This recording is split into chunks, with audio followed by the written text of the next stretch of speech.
Well, I don't know how you really wanted to begin today. You want to talk about something lighter for a moment, or you just want to go right into it? I guess I could give a little bit of a background into something that happened the other day. So there's a place near us I could get my hair cut at. It's a cool little shop, and they're really consistent in haircuts, and I think they do a really good job. So I typically, anyways, this is the second time that I've had the same person there, and she's really nice. She's from around these parts, I guess, and for whatever reason, we got on the topic of having children. It's like the second or third time in the last week that the same conversation has come up.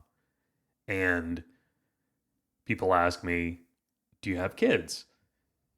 And, you know, it's kind of a loaded question. And I never really thought about it this way before. And I really don't know exactly how to even explain how I feel about it. But Jess and I went through an ectopic pregnancy over a year ago. And I hate to tell people that type of thing because normally people react. It's like one of those things where you say something to somebody and then they don't know how to react. Mm-hmm. Typically, they just say they're sorry. And then there's some people that ask about it. And this individual asked about it. And I was happy to share with her kind of what we went through. And I think what's different about our situation versus maybe others that have been in a similar situation is that because we're Catholic, we had to deal with this in a very delicate way and maybe a different way than people are used to. And we can go into that a little bit later. But the point of my story is I told this lady about our situation, and she said the reason I wanted to know more is because I don't know if it's her husband or her boyfriend or what, but she had gone through the same thing about a year ago. Which is crazy because you hear that it's like 1 or 2% of people that experience it. And my grandmother asked a group of people to pray for us while it was all happening. And then afterward, and she said, Jessica, you wouldn't believe how many people have come up to me and said, I also experienced that. And it's like, how can there be that many people if it's really only 1 or 2%? And I'm like, is it becoming more popular, or are those people just talking about it more? Right. And so she was really interested in like what we had done to deal with it and how we're coping and are we seeing somebody, and there's just all these other like follow-up questions. And I can tell that she was really affected by it. But she said something along the lines of, she has a really good friend who I guess has had multiple abortions now. Mm-hmm. And she used to be of the mindset that and I'm using her words exactly, but she said, I've always been a big proponent of my body, my choice, and the ectopic pregnancy that I went through really changed my mind about things. And when she was talking about her friend, I guess, that had several abortions, she started to challenge that thought. Mm-hmm. And started challenge to the fact that had happened. And she basically told her friend, like, that's not okay, right? Mm. And I just find it fascinating from somebody that I'm assuming is not Catholic, but was so deeply affected by what she had gone through Yeah. that it's changed her outlook on bringing another human life into the world. Yeah. I can see that too from my own perspective. I had wondered to myself, having never been pregnant before, if my mind would change at all when I actually saw like a positive on a test. And I can say that my mind is changed about that. So, Well, the other weird piece of this is I have another really good friend who I've never actually met in person before, but we communicate on a regular basis. We used to work together, albeit virtually, but I think the two of us have found a really good rapport with one another. And he's a great guy. He's a good person to talk to about jobs, and I have a lot of admiration for him because he's very scrappy. He sets his mind on something and then he does it, and then it either works out or it doesn't. And he's one of those people that I just admire because he's very apt to go just learn the next thing mm-hmm. and go figure it out. And I wish I had that ability, but he just seems like a very adaptable, agile person, for lack of a better term. But I think you do, but that's awesome about him. he called me almost a week ago. And how ironic is this? But I think he's my age, and I actually think his wife is your age. So you're just a little bit younger than me, and it sounds like his wife is just a little bit younger than he is. But they just went through a really awful miscarriage. And again, we were talking about how do you come back from that type of thing. Yeah. And there's all these weird thoughts that kind of go through your head about you see your significant other in this state of peril. And I don't mean that word lightly either, because even when you and I went through our ectopic pregnancy, there was moments that I was like, this is real. You could die. Mm-hmm. And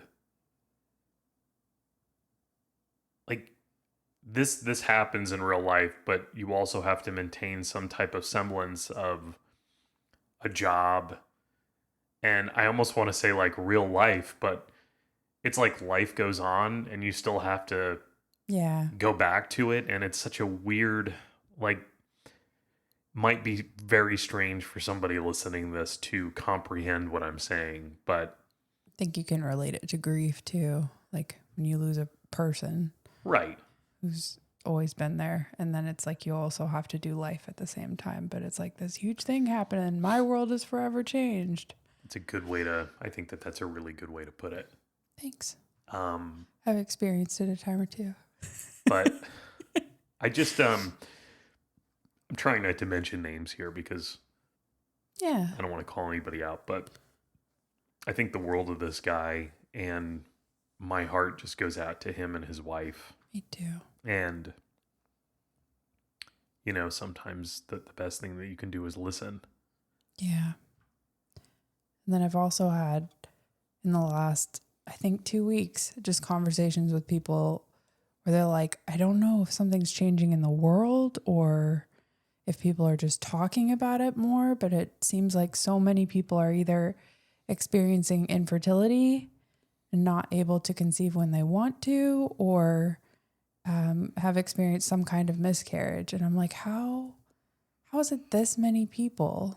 So it is a lot. I was talking to you and I was like, maybe this is what we're supposed to talk about. It just keeps getting brought up. So I know it's kind of like a weird way to begin the episode, but it just felt like, much like I've talked about in the past, about feeling a tug from somebody like St. Thomas Aquinas.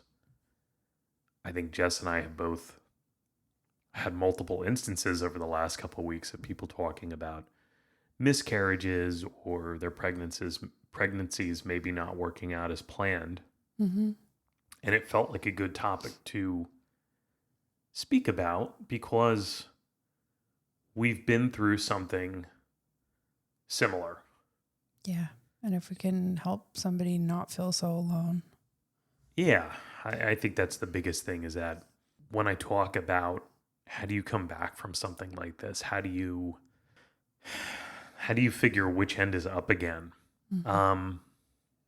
You shouldn't feel alone because you're not alone.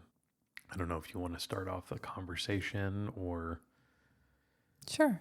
how do you want to? Should we First, introduce ourselves again yeah. after all of that? I'm Jessie. And I'm Ryan. And we are something about Catholics. I wrote something up because I thought I would get emotional if I looked at you and tried to I won't look at you. tell the story. So if I sound rehearsed, that's why. I'll try not to, and I'll try to add a little bit more in here. But so this June, Ryan and I will have been married 7 years. We've been through a lot with my family loss and various, quote, whack-a-mole type trauma, including my own health history and struggles with Lyme disease, losing my sisters, my mom's current illness, and my father being in prison. I won't go into that too much here, but if you want to recap on any of those things, our season 1, episode 2, Agape, will give you a background on my mom's illness and what's happened with my father. The bottom line of that is I've had a lot of emotional struggles to work through. And I thought I was coping better than I was when we first got married.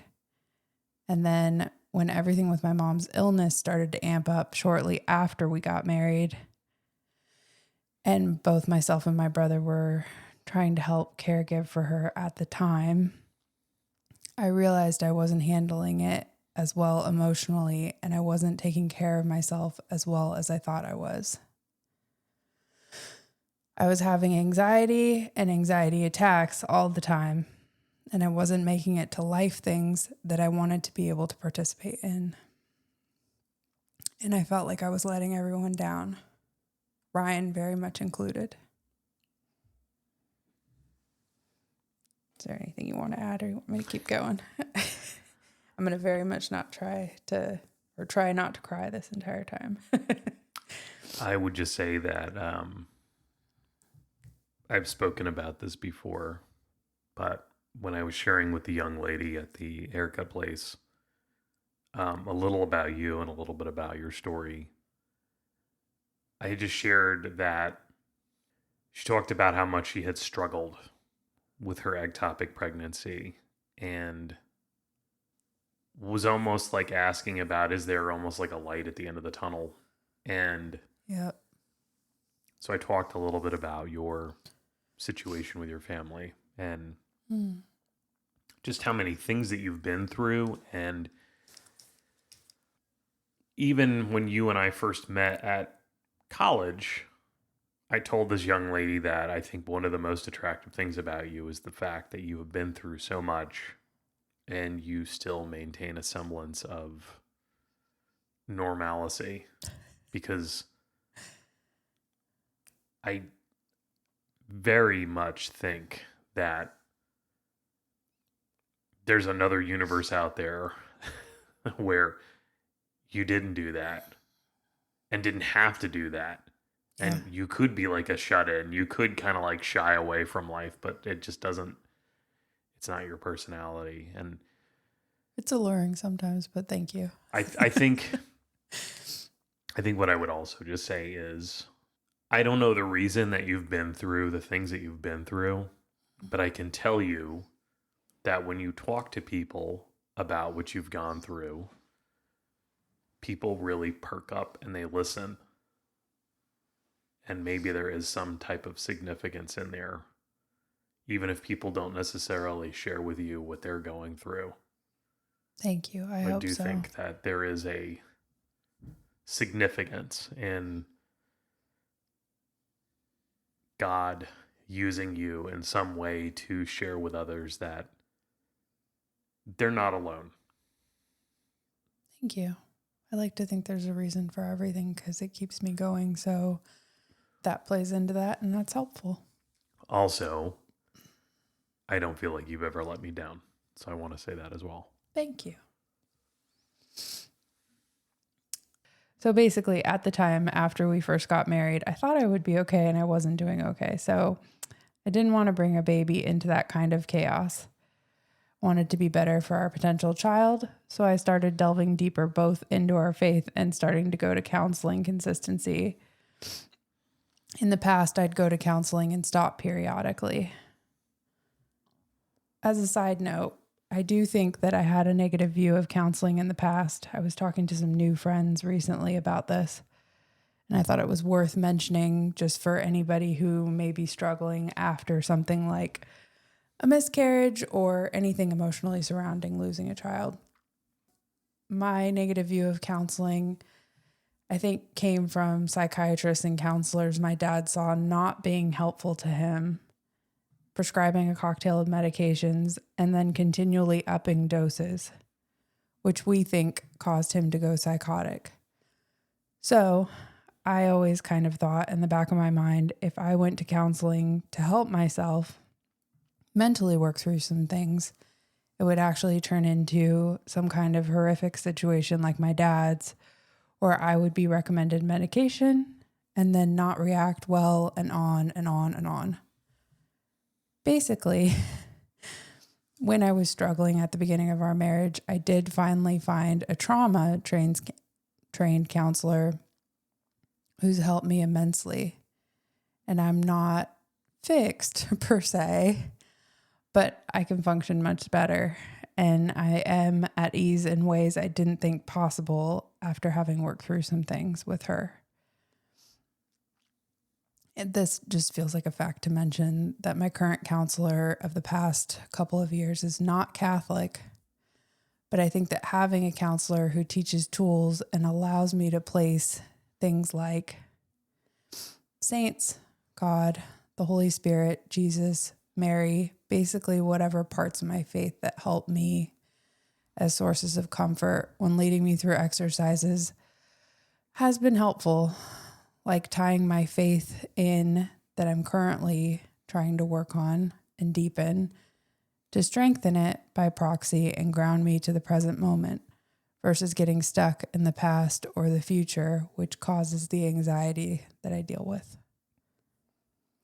She's also helped me with a process called EMDR. And I just mentioned that because I think it can be helpful with traumatic things like losing a child. For me, it's been life-changing, and I would highly suggest it. And if you're curious what EMDR stands for, just as a side note, it's eye movement desensitization and reprocessing. And then according to Google, it is a therapy that helps individuals heal from trauma or other distressing experiences by reprocessing traumatic memories. And it involves focusing on a distressing memory while simultaneously engaging in bilateral stimulation, often eye movements, but can also include tapping or other stimuli. They use it a lot with people that have been through traumatic things, and I know they use it with the military. It's kind of unique that I just keep talking on this one. It's okay. Anyways, so in addition to my own healing, Ryan and I have also gotten stronger in our relationship together. You can tell me if that's true since we got married or not. Sure, I agree with that. I think that's the way it's supposed to be too. Yeah. Not that trauma bonding should always be the catalyst for that, but I do indeed think that that is a true statement. Yep. Basically, getting to our first home. Now we're in our second home, thankfully. All the things that would help when you're thinking of having a baby, possibly. In 2023, it seemed like I was coping better, and together we were ready to start trying for a baby. We weren't super timing things, but it was more whatever happens is meant to happen, and then kind of thinking we're giving things up to God and letting things happen as they're meant to. In January 2024, we found out we were pregnant. Well, I did, and then I excitedly shared with a couple of friends the hour after I found out. I took another test with them to be sure, and then they helped me plan in a fun way how to tell Ryan the next morning. We went to the dollar store. We bought a mug that I decorated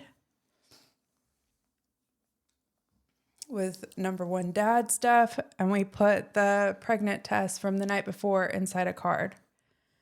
I woke him up early the next morning to tell him. Seemed like you were psyched.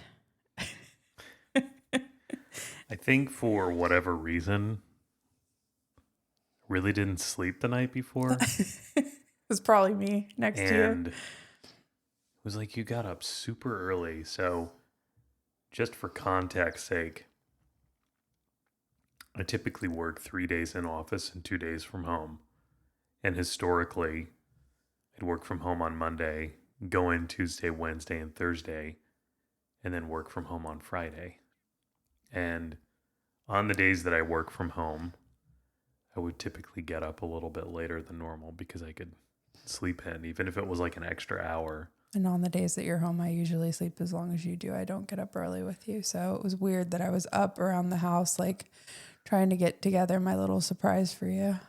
Yeah. Well, and then I was like, how do I wake him up? Do I just wait for him to wake up? I was so excited. It wasn't just like up and being around the house. Like if you're ever in a construction site, it was like akin to that. Like there was jackhammering and then like hammering and then like the sound of like a saw, and I was building a sign to tell you. Yeah, it was a lot. You're good at making me laugh when I'm getting sad. Another reason why we're married.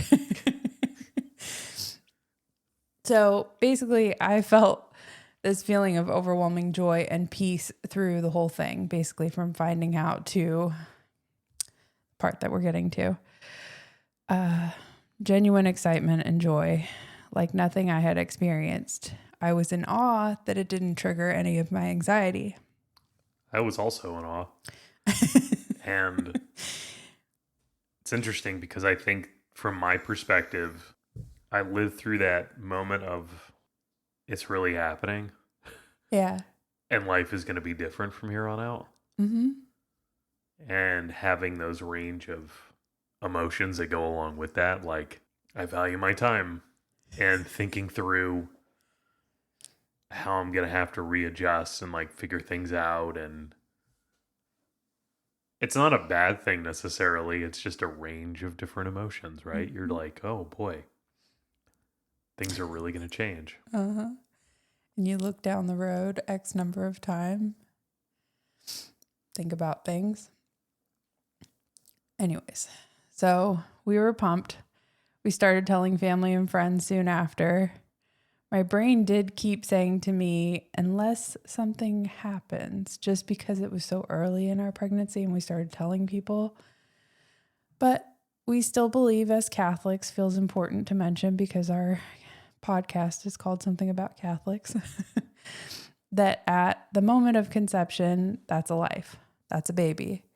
So we thought even by telling people, we would still have their prayers no matter what. And boy, did we need them. So we went for our first appointment and they did a quick test and said, yep, you're definitely pregnant. Come back in a couple weeks for your first ultrasound. But, oh, by the way, would you like us to do an HSG blood test before you leave? I said, sure, just to be safe. Just for those listening, early on in a pregnancy, the HSG test is a hormone that you can test that should double every 2 to 3 days early on in pregnancy. I went back for the second blood test a couple days after that first appointment to see if it had doubled. And 2 days after that second blood test, our worlds changed. I woke up to my HSG blood test while still laying in bed next to Ryan on my phone. I saw my HSG had lowered instead of doubling or anywhere close to doubling. And a quick Google told me we were probably experiencing an ectopic pregnancy, which is ectopic pregnancy, if you're wondering.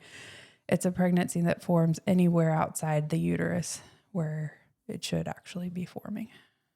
So it's really weird to me because I had actually feared that happening on and off throughout life since I heard that it existed. It was like a voice in the back of my head. I know this is like almost not worth mentioning because things are going to happen the way they are, but it was like a voice in the back of my head said, "What if that happens to you?"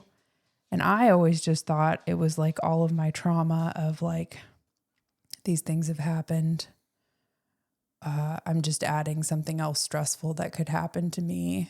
And I'm really glad that I did some counseling before all of this, because even though it happened, I was still what I would consider as calm as I possibly could be for something so scary. Anyways, a few moments after I had looked at the test on my phone online next to Ryan, the doctor called and asked if I would be up for an emergency ultrasound that day. She really did ask that way too. She was like, "Would you be up for coming for an ultrasound today?" And I'm like, "Do I need to?" And she goes, "Yeah, you do." And I said, "Do we think this is something bad?" And she kindly said, "We don't know. Let's reevaluate after the ultrasound." I don't want to belabor the point, but we'd also gone to see your mom like right before this too. Mm-hmm. And to go share the news with her. And I remember that you had A couple, maybe like a week before. but you were bleeding. Mm-hmm. And it's this I weird feeling of like being excited and wanting to tell people, but also kind of like a feeling in my gut of maybe something's not right. yeah. Like, do you say anything? I don't know. I've never been through this before. I've never been through this with somebody before. And if my parents went through, how do I say this? My parents never went through an ectopic pregnancy. They went through several miscarriages. Yeah. And I think they went through the miscarriages following me being born, because I have four younger brothers. But it's not something that was like ever shared out loud, Yeah. if that makes sense. So it was just a little bit of spotting. And I said it to my mom, and my mom has also had 5 children. And she was like, "Spotting, is it just spotting? Because spotting can be normal early on in pregnancy." She was trying to calm me down. So then when it continued to happen before the next appointment, I was like, "Well, I'm not in pain. And somebody's told me this is fairly normal." And it wasn't a concerning amount of blood. So yeah. But I also had that. I remember coming back in the room with you and my mom after that and going, I'm bleeding. So it's like your heart sinks. Anyways, so that day when the doctor called and asked me if I would be up for an ultrasound, Ryan and I quickly let our jobs know our day would be taking a drastic turn, and we headed to our ultrasound appointment. We prayed together the whole drive over for our baby, ourselves, my health. I don't think we would have thought to pray together if we had gotten pregnant and had any sort of issue when we first got married. That's the first thing I'm thankful for. Do you think so? Not in the way that we did, at least. Yeah, I mean, I think the way in which it just felt serious. It felt more serious than things that we've been maybe challenged with in the past. And when you start talking about people's health and the fact that somebody could die is just a real, it puts things in a very different perspective. Yeah. An ectopic pregnancy can lead to that. I know that other types of miscarriages can too, but if you don't catch it right away. Okay. So we got to the hospital. We had to wait a while to be seen. They were already full of appointments for the day, but they were sneaking me in. The ultrasound tech was teaching someone else that day, and I remember holding my breath, hoping to hear a heartbeat, but we thought we were around 7 to 8 weeks. So with the whole beginning of my story not being 100% on timing, it was possible that we wouldn't hear it yet. Still, not hearing it was like, okay, this is bad. I remember the woman doing the ultrasound saying to the student learning that day, see, this is what the right side should look like when looking at my right tube and right ovary, to the tech learning that day. And I said, so does the left side look good too? And she said, I can't answer that. I was stunned. Then we went into a room to wait for an available doctor that day, a doctor we'd never met, to interpret and give us the results. Do you want to talk any about that experience? Because you have a lot of perspective in that moment from when the doctor came in and shared that news, and then what we asked differently from a Catholic perspective. Being Catholic and being somebody that's been in this situation for like the very first time, when you're faced with questions about the body and you're questioned about morality, there is no big shiny sign that says stop. You really got to think about this for a second from like a Catholic perspective. Yeah. And he came in and like said too, we're not 100% sure that it's an ectopic pregnancy, but we think it is. And this is why. It was the HSG number not doubling. Then the ultrasound that they had just done, he interpreted it and he said, I don't see anything in your uterus either forming or anything like that. And it looks like there might be some sort of like mass growing in your left tube, but we can't be sure. So here are your options. And then the options that he gave us. Well, it was three options, and each one seemed to be some different form of abortion. One was an injection used with some type of like radiation injection. Yeah, it's medication that they can give you that for like cancer, right? I think it was like a cancer type. That might have been what it was used drug. First for. I can look it up really quick. But essentially it was like just this like little amount of like radiation that would essentially just methotrexate. It stops the growth of the pregnancy. But here again, like nobody says this is a form of abortion. It's just everything is like very, the words that are used are very clinical, for lack of a better term. It's like the pregnancy is terminated or the pregnancy stops. Mm-hmm. And then the next option was the purpose of doing it is to save the mother. Yeah, it's because they don't regard. I don't even know if it's that they don't regard the embryo as life. I think it's just the tools. What we can see as like this doesn't have a chance, but the mother has a chance, so we should terminate the pregnancy and save the mother. And I think that that's probably the direction that they're looking at. Yeah. Not that it helps in this situation, because we believe that every life is sacred, regardless of where it's at in the development cycle. Yeah, and mentally, it is so weird to think of any of the options. It's just so freaky when it's your body and there's something growing, and like the idea of the methotrexate. You do that and it stops cells from dividing and then your body just absorbs it.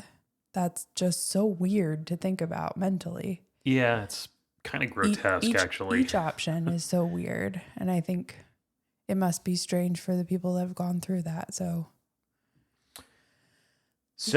we wound up getting like option number 2, and option number 2 was they wanted to blow up Jesse's stomach with air and then perform like an exploratory surgery to see if they could find the embryo and remove it. Yeah. That wasn't a great idea based on what he was saying. He said, Because again, it was an abortion type procedure because you're removing a living embryo from the mother, with the idea being that the mother maybe is saved, but the baby would die. I think that option would have been the one that's okay to save my life if it wasn't forming inside my uterus. Right. The issue with it that day There wasn't a specifically guarantee. was that they might not find it if they went in. Right.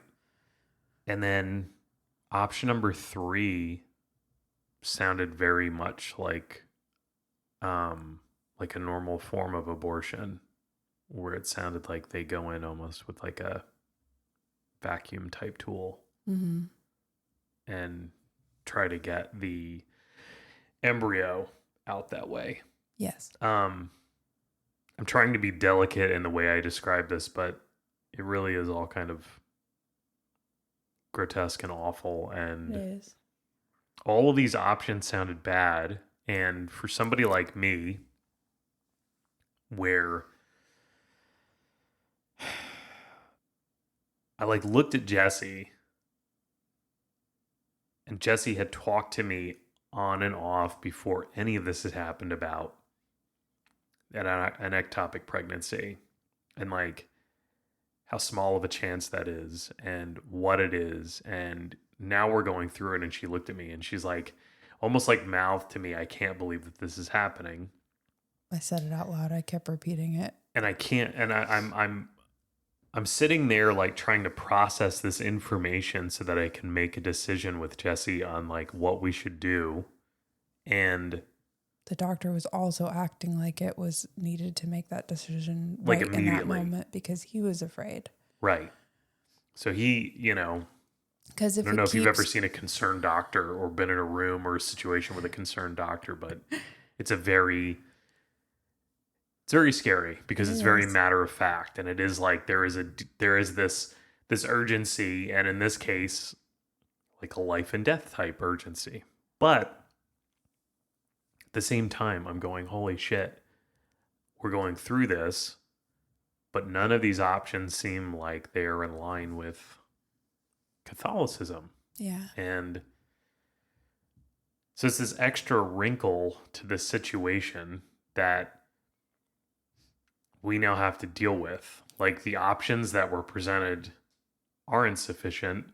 And I start thinking about, in my mind, like stories that I've heard and articles that I've read and stories that I've listened to or speakers that I've heard talk about these situations where like maybe the mother had cancer and she got pregnant and the doctors were like, if you terminate the pregnancy, you have like a much better way of surviving because we can give you radiation treatment. Or somebody that had an ectopic pregnancy and they decided not to go through any of the different options that the doctor gave them, and they wound up giving like birth to like a perfectly healthy child. And yeah. And I'm like, are we really now like with these people and in this situation, and what is the right answer, and what if we choose an answer and it's the wrong one? And I just start thinking like in my head, we got to call a priest. And so I looked at Jessie, and then we both look at the doctor and we're like, sorry, we have to talk to a priest. And he was nice. Very, I think, for how someone could be. This was a Friday at the end of the day when they finally got us in, and end of the day for them. So it was like 1, but the office was closing early. You could see like this hesitation of like, if you don't figure out what you're doing, for me to make like either an order for you to go to to a different part of the hospital to have surgery, or for me to put in a prescription for this other drug. If you don't make a decision quickly, like, what am I going to do for you? Right. Kind of reaction. But he did leave us. And then as we called all these people, nurse kept coming back to check very kindly, like, not trying to rush you, just want to see if we can do anything for you. And if you've come to a decision. Well, so I'll try to keep this brief, but basically making the phone call to our parish, I got the secretary, and the secretary says, "Oh, all of the priests in the diocese are currently in a meeting." Of course. And so everybody is indisposed. And I don't know what kind of phone calls she gets during the day. She may just get, randos calling about this and that and the other thing, and she probably has to be very defensive against those things. And secretaries have to deal with a lot. And I know this because I was a salesperson at one point that was calling different parishes to sell them Catholic literature. Yep. And so I know what a good secretary at a parish is like, and sometimes they're hard as nails. So I'm explaining to her, look, I'm in a doctor's office with my wife. We just found out that we have an ectopic pregnancy, and we have to figure out what to do. And she's like, well, what does that mean? What is that about? And I'm probably losing my cool. And I'm like, I need to speak to a priest now. Mm-hmm. There's no time to explain this to you over and over again. You please go pull one of these priests out of this meeting. Mm-hmm. And she says that she'll call me back. So Jessie and I are both going through our phones. We're like calling anybody and everybody that we can think of. At the same time that you were doing that, I was calling a deacon friend of ours that spoke at our wedding. He answered immediately and then said he would get another priest that he works with to call us back immediately. And that priest did. It just took a few minutes in between. And then in between that, if anybody has a question that they're needing an answer to, I also called, somebody had recently told me about the National Catholic Bioethics Center. I also called them, and that person answered and started talking us through things. I got kind of angry during that, but he gave us the same answer that we got from the priest who eventually called back to you. He just wasn't as kind as the priest from our church about it. So he just said, can you wait it out? And I said, they're telling me this is a life or death situation. And he was like, but is it? And he was asking the right questions, but it's just in that moment, like when you're told something's an emergency, your body and your mind are like racing. On fire. You're living in a different world at that stage than the other person. Yeah. So our friend who was a deacon got in touch with a priest who I am also mutual friends with, mm-hmm. who then was speaking to a younger priest. The younger priest being in the meeting that I spoke about at the beginning of the call. So this younger priest winds up calling us back. Poor guy. And he is from Africa, I believe. And so he's got a bit of he's got a bit of an accent. So here Jess and I are in this really crappy situation, and I feel so bad for this priest because, like I said, he's a much younger priest, and he's like, so what is the problem? And I going through the situation like really slow, and I go, and we're just in this room and we're trying to figure out what to do, and none of these options sound good. And he said, can you tell the doctor to wait the weekend, because on occasion ectopic pregnancies do resolve themselves. The body absorbs the cells, very similar to what you said earlier. Yeah. And that was the same thing that the person from the Catholic Bioethics Center said. And he also said that sometimes the ectopic pregnancies resolve themselves in a way that everything works out normally. It looks bad at the beginning, but then winds up perfectly normal. Yeah. And then he said, if by the time the weekend is not over, what we would do according to theological teaching is removing the fallopian tube. And so the way this, you might be going, okay, well, isn't that still removing the living baby from the mother? But the way that the church looks at it is by removing the fallopian tube, which we believe to be not working correctly in this case because the egg didn't get all the way through the tube. It's like by removing the piece of the body that is not working properly and is damaged, if that indirectly kills the embryo, then it's not considered a direct attack. It had been so on the much embryo. time and so many weeks too. So what ended up happening was, like, we went home for the weekend. That doctor told us he wasn't going to sleep all weekend, which didn't help our stress levels, but he was trying to convey to us, if I was in pain at all, to immediately come back to the hospital. Right. And we had a pretty calm / stressful weekend together. Well, I also want to say that What I'm trying to get to is on Monday, what was confirmed for us, but you can say the other stuff first. yeah, well, I want to say this, right? So things don't always go as planned. We've talked about that before. Mm-hmm. And when things go awry, I'm always looking for the reason of why. And in this particular situation, Jess and I are getting ready to check out of the hospital, and one of the priests that I had called and not gotten a hold of calls me back, and just incredibly nice, incredibly gracious.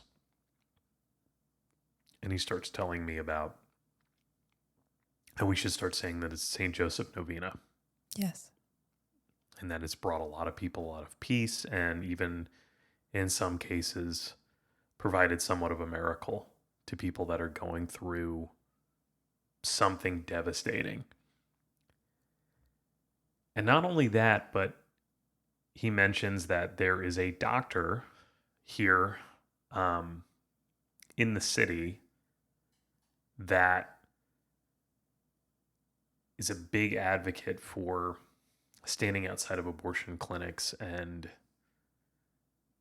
giving free ultrasounds to women just to show them like what. And he runs his own clinic through more on a Catholic side of things. He'll help give advice from that perspective. So part of the reason that I bring this up is we're going through this period of devastation. This priest calls, and it's extremely helpful to hear. Mm-hmm. And then Jess and I get into the car and we start driving home. And like 30 seconds into our drive, I guess our priest friend called this doctor, and he calls Jessica directly. Actually, as we were like opening the door to the car, it was crazy timing. It was like, we're leaving the hospital. This doctor had just said, if you experience any pain, go directly to the hospital. Don't separate from each other all weekend. Be together. Don't go do anything. Like, basically stay home and come and see me on Monday. So they made an appointment with him on Monday. And then we're walking out to the car and I'm like, this is so scary. And then my phone rings, and it's that doctor who has both experience with ectopic pregnancies, and then he also has the Catholic faith perspective on things. And he also happens to be a doctor within the same hospital system that I just had an ultrasound with. So he can check on my ultrasound very kindly for me. All of these things absolutely feel like God things, and we are thankful for them. So that's why we're talking about them. And he takes a moment to look at them, and he gets back on the phone with me a little while later after we're back home.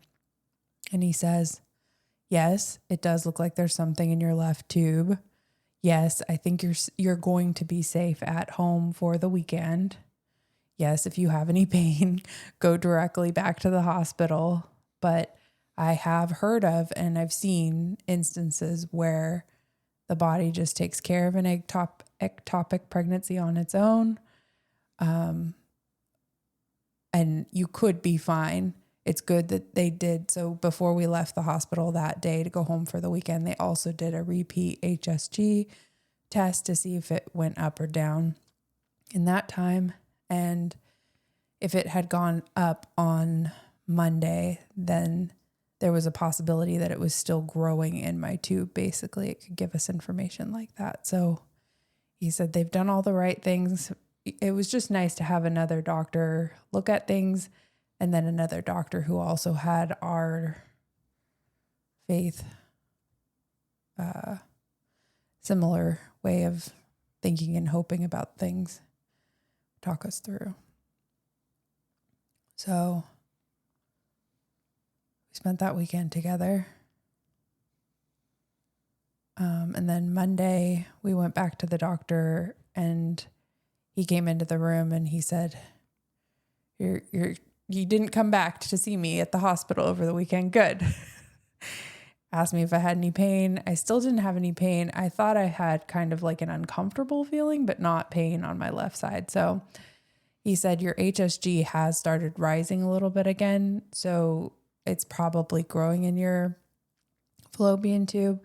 I think that it's been enough time now where if we thought we saw something before, it's been a couple more days, we should be able to definitely see it. And I would recommend you go to surgery. And I said, can you do another ultrasound just to make sure? He said, I think that's a great idea. And he sent us down the hall for an ultrasound. And I'm also so appreciative for that, because it's not just saying, no, I know better, you need to go down to surgery right now. Like, there's no harm to me or a potential baby, even if it was in my uterus at that time and something was missed. I just appreciated that. We did that ultrasound. He said, I think I can definitely see it in your left tube. Quickly showed me where he thought it might be, and then said, I'm sending you to a surgeon at the hospital. It's a guy I would trust my own family and my own wife with. Go head over there now. So I think we went home and let the dog out, and then we went over to the hospital. Your mom also met us at the hospital, which was incredibly kind. My mom is awesome when it comes to stuff like this. She's like the most selfless person. Mm-hmm. And she's just, when I think about people that put their money where their mouth is and immediately like throw skin in the game without any kind of, it's never like, well, what's in it for me? It's always like, what can I do to help? And she just immediately throws herself into it. And I am so, so, so thankful for that. And I know I give her a little bit of shit sometimes, but I just think that she is just like a tremendous, tremendous force when it comes to stuff like this. She's awesome. And she's proven that over and over and over again. She also awesomely pointed out that day that we could have some sort of burial at Belmont Abbey.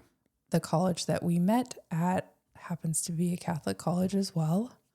And they have made on the periphery of the cemetery on the college grounds a section for infants and like children. And she said, I'm going to figure that out for you guys, how you can have some sort of burial there. And I thought that was amazingly kind and forward thinking. I think when you and I were in the moment, we would not have thought of that right away. And I've talked to people since then, and they're like, I wish I would have known that you could do something like that. So I mention it both for being from the thankful perspective for my mother-in-law and thankful for that being an option. Because I'm sure that it's an option other places, even if you're not by Belmont Abbey. I'm going to tell it. What do you have to tell? You want to talk about how the lady kept running me into the walls as they were wheeling me back for surgery? When you talk about a moment of just craziness. Like I think we had gone through a lot of craziness when we were originally in the doctor's office, the OBGYN, and had to make snap decisions about things. But then we get to the point where we're actually going in for surgery and just how real that is. And then all of a sudden, Jessie is on this table. She's got her IV in, and you've got doctors and nurses kind of coming in and out of the room. And if you've never had surgery or you've never been in the hospital where you're with somebody that's going to have surgery, basically what happens is each individual that's going to be in the operating room kind of comes in and asks you the same questions over and over and over again, right? So like the anesthesiologist would come in and say, can you give me your first and last name? Can you give me your date of birth? Can you tell me why you're here and what you're going to have surgery for? And Yep. So and fun. they kind of ask you about medications and what you're allergic to and so on and so forth. And then the surgeon will say the same thing. And then a nurse will say the same thing. It's just these same questions over and over. And it's just this flurry of questions. And it makes you feel good to some degree because they all seem to be aligned. Mm-hmm. But at the same time, it's just like, man. It reaffirms the reality of suckage. Exactly. And so,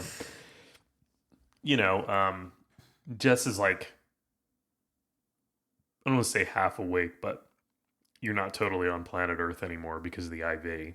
And so you're kind of like halfway between here and wherever you're going.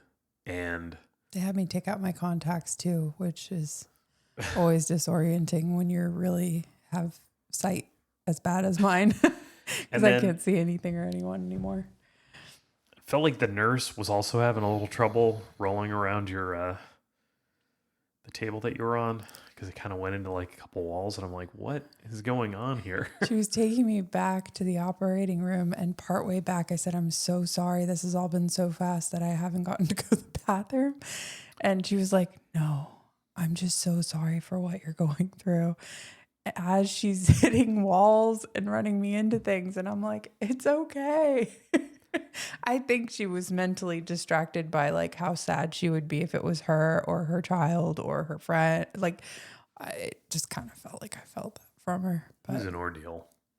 it was comedic after the fact. Mother-in-law also pointed out that I didn't have my contacts anymore. And I said, I think it's you, but I can't see you. It's like gave her a hug before they completely wheeled me back. So it's crazy.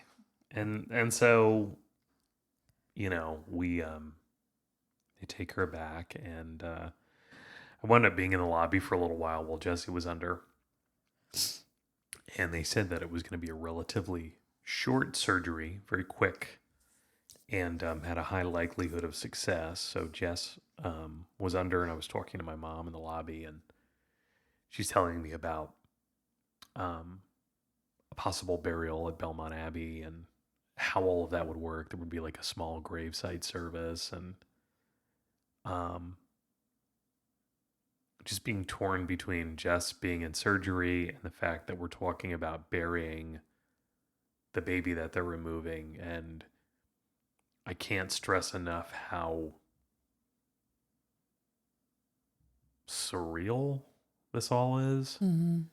And there are days when I wake up where I get really upset about it, and it almost feels like I still haven't totally processed it. Yeah. And then other days where I'm totally at peace talking about it, which is kind of how I feel right now. Good. Very weird. But my mom was just like, did you talk to the surgeon or the doctor about keeping the embryo? Mm. And I said, no. We were kind of like in this awash with all of these questions with doctors and nurses, like when we first got in, and it just didn't feel like the opportunity was there. So the surgeon comes back a little while later, and he brings my mom and I into this small room, and he tells us that the surgery was a success. And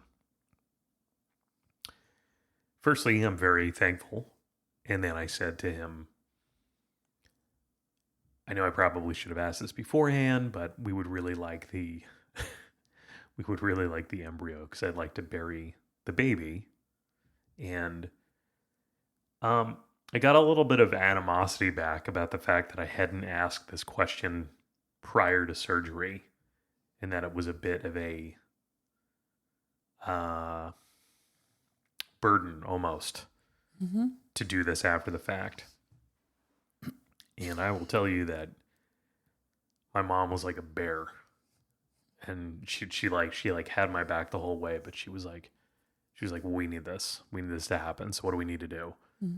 And he had me sign a couple forms, and that was that. But man, oh man, like you could see the look on her face that she was just not going to let this go, and she was ready to fight this doctor. Thankful for both of you. So thankful to him because of keeping you safe. But also thankful for my mom for she really came through in a clinch. It's a little scary. That's awesome. Because it's like all the stuff you wouldn't think about in the moment when you're so overwhelmed with the moment. And the amount of people that were praying for us through that weekend. And then like as soon as we texted everybody that we could, because it happened so quick on Monday from finding out at the doctor we were going to have surgery to having surgery. It was insane. The amount of people praying for us and then checking on us afterward. For anybody who's curious, the type of surgery I had, it was like a laparoscopic surgery where they make an incision in your belly button, one over by your hip, and then one down from your belly button. And it was not as invasive as I would think.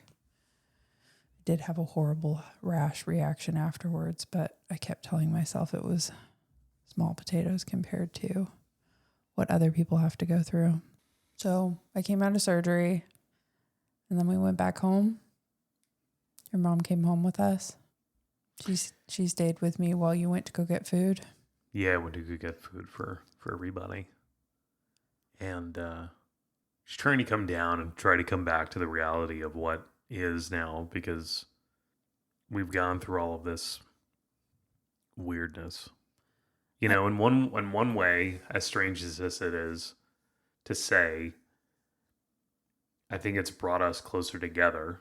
And in another way, it's like a thing that I don't think I ever wanted to like share with you. You know? And I know that that's a really bizarre way to think about things, but it's just strange. There's no other way to explain it. It's crazy to me that like a person can go through trauma like this and that there is kind of like an after the fact. Yeah. It is. It's weird. Grief is a strange thing. And then while you were out doing that, your mom was in another room with Leo, and I remember I played the Divine Mercy Chaplet. And it's very strange to me because that's like a newer prayer that I understand to pray when somebody dies. And I kept thinking like, oh, this is me dealing with somebody who's died. Just like that not real, but real feeling at the same time. That was a comforting prayer to pray during that time. The 30-day St. Joseph Novena, we did continue doing that the entire 30 days as well. And it just felt like, for as crappy as the situation was and for how shitty we both felt, it must be a combination of everything. Like the amount of people praying for us praying together, and then that this was going to happen even though you and I didn't know it was going to happen, all at the same time. Yeah, like you can't predict this, right? I mean, it almost comes back to our best laid plans discussion a little bit. This is one of those things that you just can't.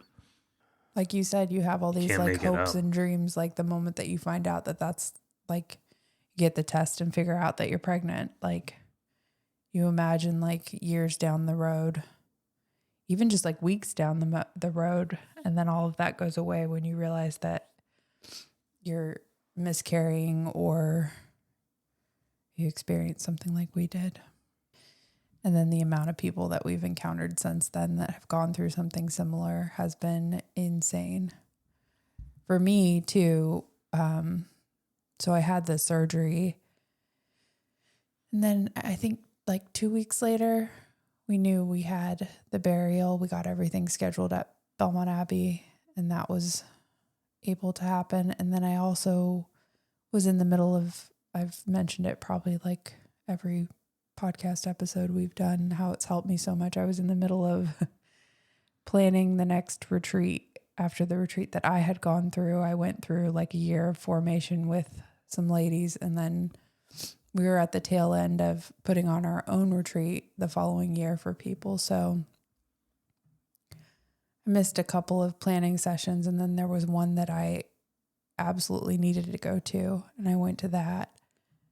And I think that having the sense of community from those people, and then knowing that I had to, I ended up signing up earlier in the year to like lead a table during that retreat that weekend. So it was like, all right, I have to keep it together to put this thing on. I think that those things honestly carried me through, because I don't think just like working each day would have been enough. I'm glad that I had an outside thing to pull my energy toward.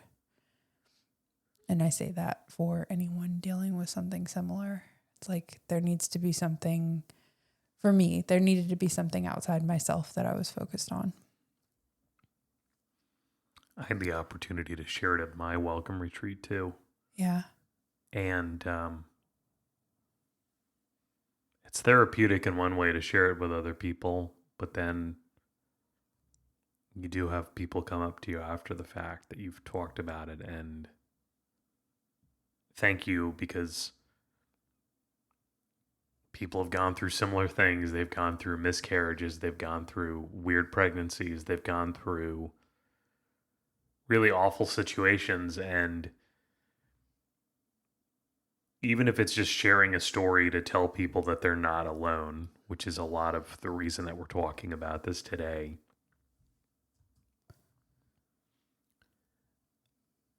maybe that's enough. Maybe that's enough. Yeah.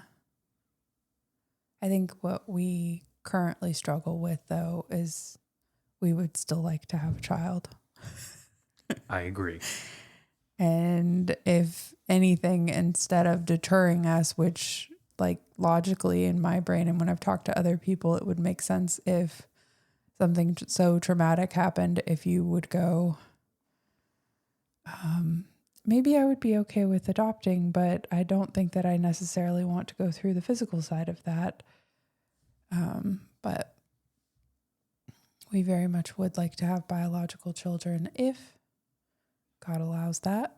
And it's been a while since the ectopic pregnancy.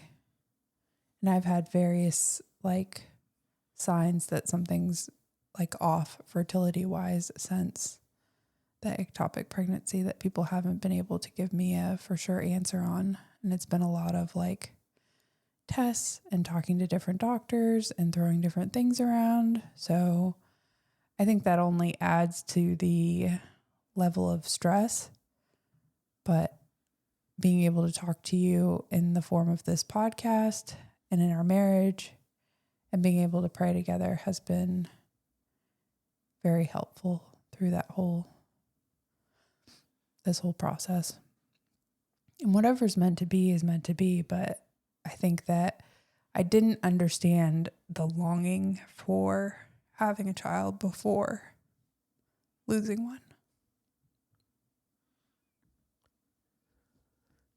I would agree. I think you had the longing before that, though. Mm. That's the difference. I think it just cemented it. Are you saying that it just got stronger? Mm-hmm.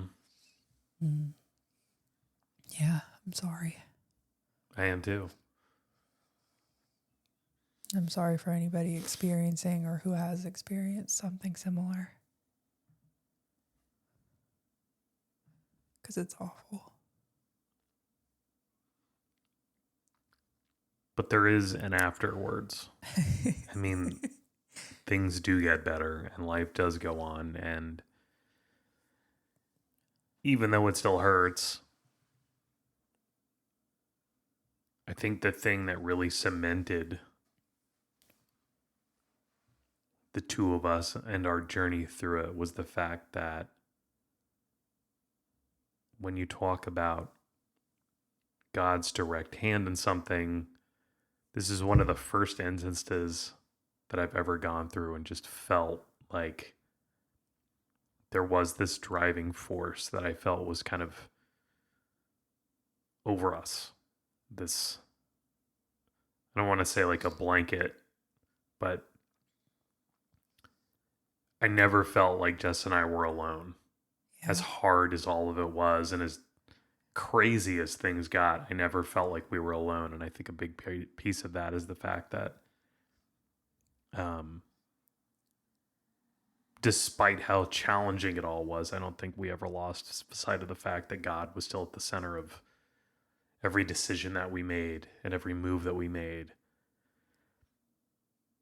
And I just think that that's really important. And I can see how not having God at the center of something like this could be devastating for people. Yes.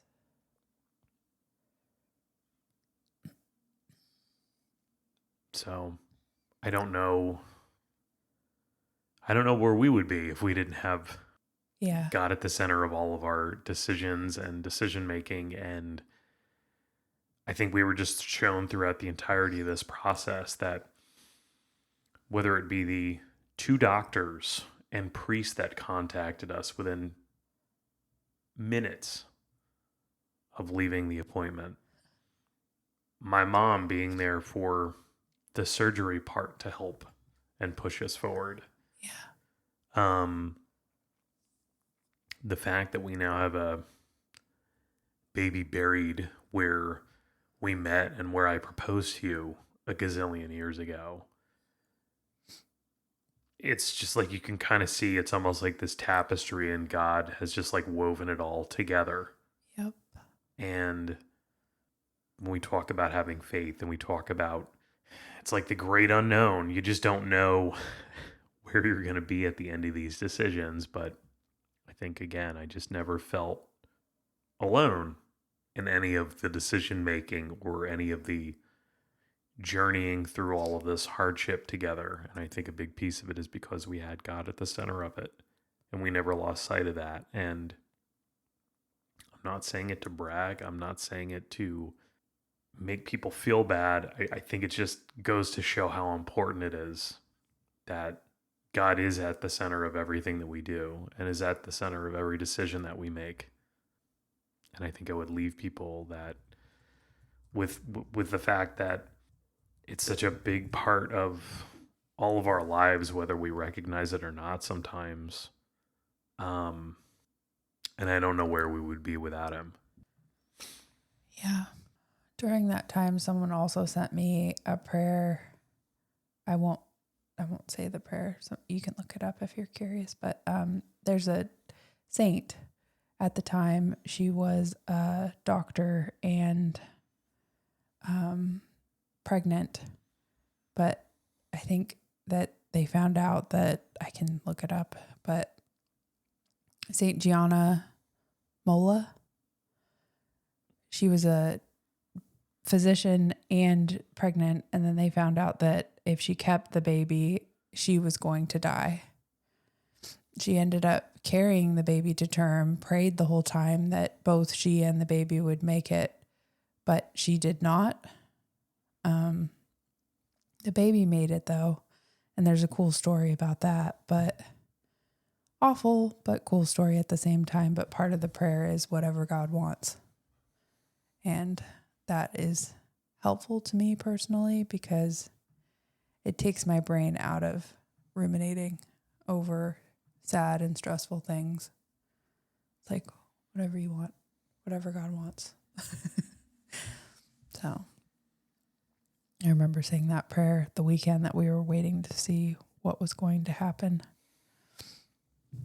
So the first line before it is, Holy Spirit, fill us with courage, and then whatever God wants. I think both of those things are helpful. I agree. And I think I have more courage because of having you. So thank you. Thank you. Thank you for being strong. Thank you for being a role model in ways maybe you didn't think you were. Definitely don't think that. So I do. thank you. Anything else? No, just wanted people to know that they weren't alone. That's all. Because I think that's a big deal It's a big deal. when you're feeling that way.